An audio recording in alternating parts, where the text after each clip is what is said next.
Karibu sana ndugu mpendwa na dada yangu, mahali popote unanisikiza katika studio za TV za Amazing Voice of Victory pamoja na radio. Na sijui kama radio kweli muwa mnafungulia, kwa sababu hiyo ni 96.4 FM. Sasa tulikuwa tunaongelea juu ya shida za macho, na nikawaagiza ya kuwa tuko na shida za macho kadha wa kadha. Kile ambacho nilihamazisha msikizaji ni kuwa wewe kaa tu pale kitako ama gangari upate kuona kama hakika shida yako itatajwa ama itaguzwa. Shida ni nyingi sana za macho. Tumeongelea juu ya macho ambayo hakika ni ya manjano. Tumeongelea juu ya macho ambayo inatoka kamazi ama usaa. Tumeongelea juu ya macho ambayo inauma, ina strain unapoangalia vitu, pengine vinatoka viwili ama moja. Kwa hivyo ndugu msikizaji na dada yangu, leo bado tunaendelea na shida za macho, na shida ya macho ya leo ni ile macho ya kujikuna. Wewe unapoketi hapo huwa unajikuna macho, na nimeona hii shida karibu kwa kila mtu, awe mtoto mdogo, awe mtu wa umri wa kadri, awe ni mkubwa. Watu wamejikuna kweli macho, yani itchy eyes. Mtu anajikuta tu ama anataka kuwa anakuna macho yale. Haya macho yanakaa kivipi? Utakuta ya kuwa mtu kama huyu macho yake inakaa kuchoka, na tena anakwarusa haya macho. Ni nini hiki kweli ambacho kinafanya watu wapate kujikuna macho? Ninakumbuka tulipokuwa tunaanza kujifunza kuhusu matibabu ya Mwenyezi Mungu ambaye yeye mwenyewe aliweka kwa mwanadamu bila kumeza vidonge ama bila kufanya chochote. Jameni, tukakuta mahali pale ya kuwa yani hewa safi, air, ni moja wa matibabu mazuri sana. Na utakuta ya kuwa mahali ambapo watu tunafanya kazi ama zile nyumba ambazo sisi tunakaa, utakuta hatupati hewa safi ambao iwa inaingia kupitia kwa dirisha ama inaingia kupitia kwa ventilations. Unaona tule tushimoshimo ambao tunawekwa juu kwa ukuta. Wale ambao hakika ni wajenzi wanajua utu tushimoshimo. Unajua tunapolala usiku hakika tuwa tumefunga nini? Tumefunga dirisha, tumefunga milango, lakini tunahitaji hewa ya kupumua. Ndiposa ndio unaona hakika kweli watu wamekuwa ni madaktari. Madaktari wamekuwa kupitia kwa wajenzi. Kuna vile wanajenga, wanaweka kwa ukuta karibu pale kwa paa tule tushimo ambazo zinaitwa ventilation, ili hewa safi na hewa mbaya ipate kutoka na safi ipate kuingia. Kwa hivyo unakuta kama nyumba haijajengwa vizuri, haina ventilation ama kweli ile hewa iwezi kupita ndani pale, utakuta ya kuwa hakika ndio unaona watu wanakuwa na macho ambao wanajikuna. Kwa hivyo hilo ni jambo moja. Jambo jingine ni nini? Poor diet. Chakula ambacho hakika sio kizuri, chakula havivu. Mara nyingi nitaendelea kuambia na kufundisha ya kuwa tusije tu tukawa tunakula chakula kusibisha tumbo. Hiyo itakuwa poor diet. Kama ni mambo ya carbohydrate unakula tu starch, wewe hiyo ni poor diet. Ama kama ni protein, wewe unakula tu protein, that is very poor diet. Itakuletea macho ya kujikuna. Mpendwa, kama wewe uko mahali na huwa unajikuna, hakika wewe upate kucheck your diet. Chakula chako kinakuwa combined vizuri. Alafu jambo lingine ambalo limefanya watu hakika wamejikuna sana ni kukosa kupumuzika. Na tunapoongelea mambo ya kupumuzika hapa, ndugu mpendwa, watu sana tu tunapumuzika usiku. Usije ukasema sasa daktari ametufundisha tupumuzike, wewe uanze bwana kupumuzika wakati watu wanachapa kazi. Ikiwa ni daytime, mchana, inafaa hakika wewe uchape kazi. Pengine tu kama utapumuzika tu kidogo, kidogo tu kwa madakika ama masekunde ni sawa during daytime. Lakini watu tunafaa tupumuzike vizuri. Usiku unapoingia, Mungu alituumbia usiku tupumuzike. Na ni mara nyingi nimeongea na watu wanasema, jameni, huyu naye anatuambia kupumuzika, hajui ya kuwa sisi tunaenda night shift. Hiyo sio mpango wa afya wa Mwenyezi Mungu. Mwenyezi Mungu alitupangia usiku tuwe tunapumuzika. Ukiona wewe bwana unafanya kazi usiku, hiyo sio mpango wa Mungu. Lakini kwa wale madaktari ambao wako night shift, hakika Mungu naye huwa nyinyi hakika tunapokuwa pale katika hospitalini, tunapofanya night shift, tunafanya kazi pamoja na Mungu. Na kama tena utafanya hii night shift, hautaifanya tuseme mwaka mzima. Kuna vile utabadilishwa, yani shifts. Wengine wanafanya pengine kwa wiki ili apate kupumuzika, kwa sababu pale alikuwa ameenda kuokoa uhai. Kwa hivyo ndugu na dada mpendwa, lakini tujue ya kuwa Mungu wetu hakika alituumbia tupate kupumuzika usiku. Hata wale ambao huwa wanafanya kazi usiku, unaweza kuniunga mkono, tuseme madaktari, wakati huo mtu anapotoka hiyo shift anachoka kabisa, mwili wake unatoka katika nafasi ya kawaida. Hapo ndio utaelewa ya kuwa Mungu wetu alitaka tuwe tunapumuzika. Na ndio unaona mara nyingi, kwa sababu miili zinataka zipumuzike, utakuta wengi ambao wako night shift wanaenda kwa kakona fulani, pale bwana wanavuruta usingizi ama wanachapa usingizi. Na huku pengine mgonjwa drip imeisha, pengine huku mgonjwa masaa ya kupeana madawa, yani unajikuta wewe unajisukumia. Hapo ndio utaniunga mkono ya kuwa hatukuumbiwa tupate kufanya kazi usiku. Hata wale ambao pengine wako katika mafactories, utakuta ya kuwa ajali nyingi sana zinatendeka wakati wa usiku, kwa sababu mtu anashikwa na usingizi. Kwa hivyo ndugu mpendwa, tupate, kama wewe umetunikiwa ya kuwa hakika hauko katika kazi ambazo zinalazimisha, ni vizuri upate kupumuzika.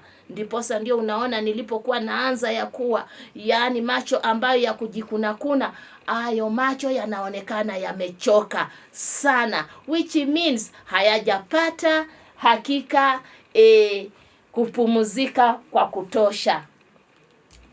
Jambo lingine ni ya kuwa watu wengi wanajikuta kwa sababu ya neglected eye problems. Mtu anapokuwa na shida ya macho, yeye anapuuza tu. Pengine macho yameanza kutoa ile kamazi ama usaa, wewe unapuuza. Imepata infection. Upate kuchukua jambo la dharura sana, upate kujitibu. Ama kitu kimekuingia kwa macho, mtu anapuuza. Ama kitu kimekugonga jicho, wewe unapuuza. Unapopuuza, yani sasa mahali pale patapata infection, na hakika mahali pale utaanza sasa kulete macho ambayo ni ya kujikuna. Hakika sasa tumeona ni nini kile ambacho tunafaa kufanya kwa wale watu ambao hakika wanajikuna. Ndiposa ndio unaona tumesema ya kuwa ni vizuri kabisa kama tutakula chakula kizuri tena kabisa, tusiwe watu ambao hakika hatutapata kupumzika wakati wa usiku. Na tunapoongelea juu ya chakula ambacho ni kizuri hasa kwa macho ambayo inajikuna, tumeona ya kuwa chakula kizuri sana kinatakikana. Tuko na vyakula ambavyo hakika na vimefomiwa katika tablets form ambazo tuko nazo. Utakuta ya kuwa vyakula ambavyo viko na B complex, B6, utakuta ya kuwa hivi vyakula ambavyo hakika tumecombine ni vizuri sana, ambavyo vitafanya mtu yule ambaye anajikuna akikula atasikia vizuri.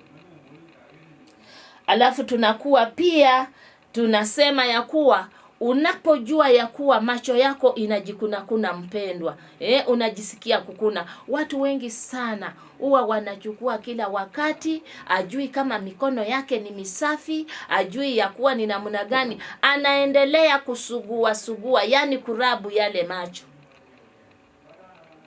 Umeguza mahali, wewe unarabu macho.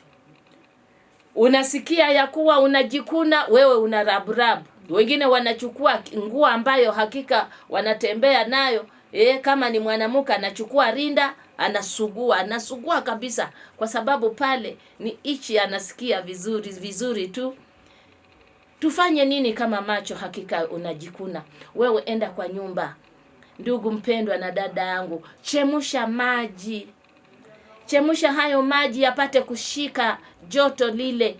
Osha nayo macho yako. Ile kujikuna utakuta inajikuna ni vizuri tena mpaka utakuta ya kuwa inaisha pole. Hiyo ndiyo njia moja ya kukusaidia unapokuwa na macho ambayo yanajikuna. Amuka asubuhi, kitu cha kwanza ukachemushe maji, ukanawe nayo. Na kama tena itawezekana upate kuchukua ndimu, ufinyishe ndani hiyo ndimu, ujisafishe nayo.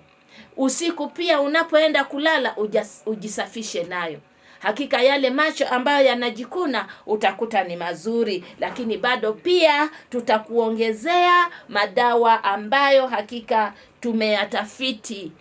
Haya madawa ambayo unaona hata yako hospitalini ni madawa ambayo yametafiti. Tuwa tunachukua madawa yetu katika KEMRI pale Nairobi University.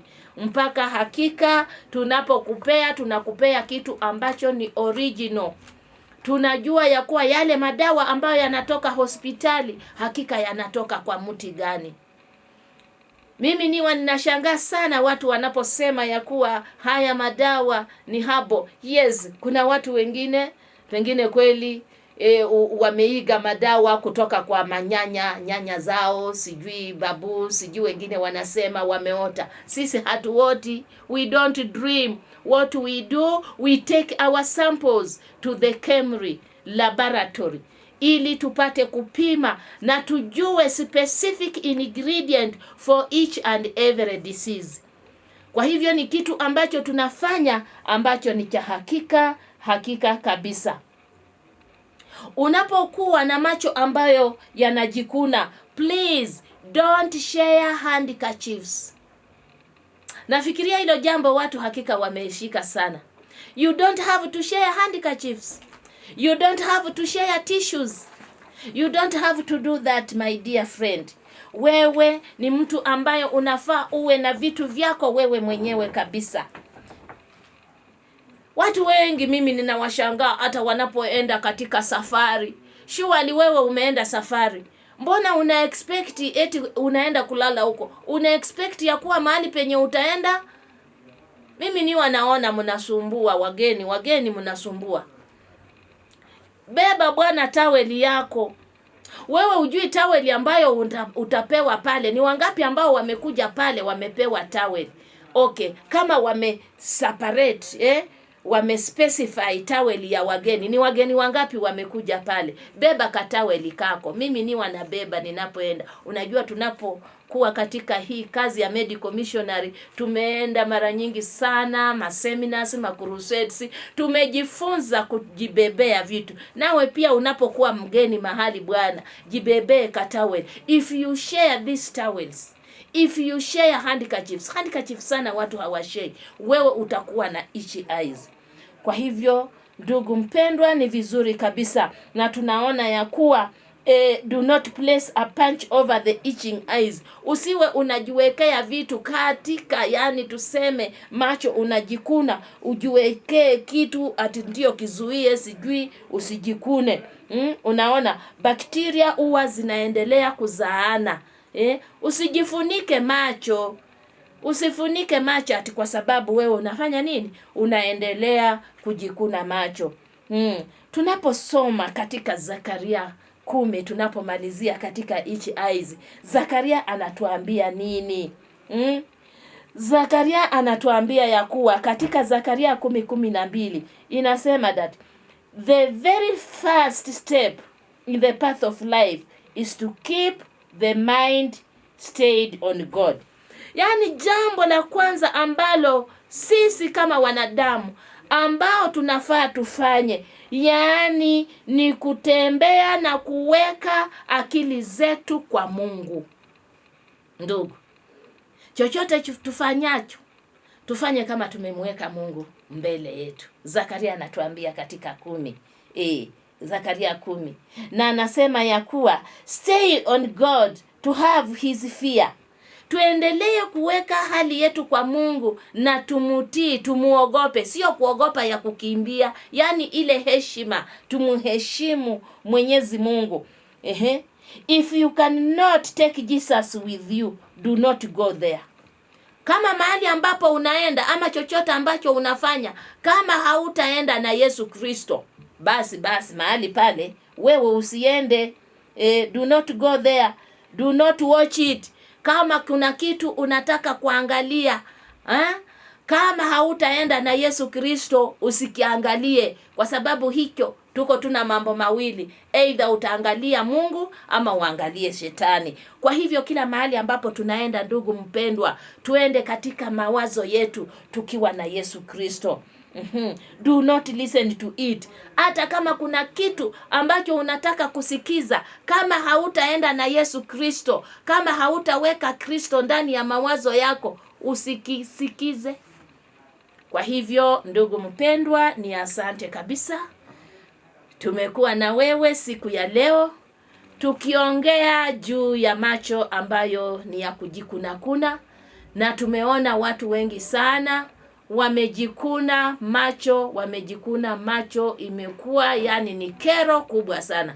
Kwa hivyo Mungu wetu akubariki, na tena tupate kukutana hakika Jumatano ingine ijayo. Tutaendelea na macho tena, tutakuja kuona gangari macho mekundu. Wewe macho yako ni mekundu. Asante sana, tukutane Wednesday ijayo.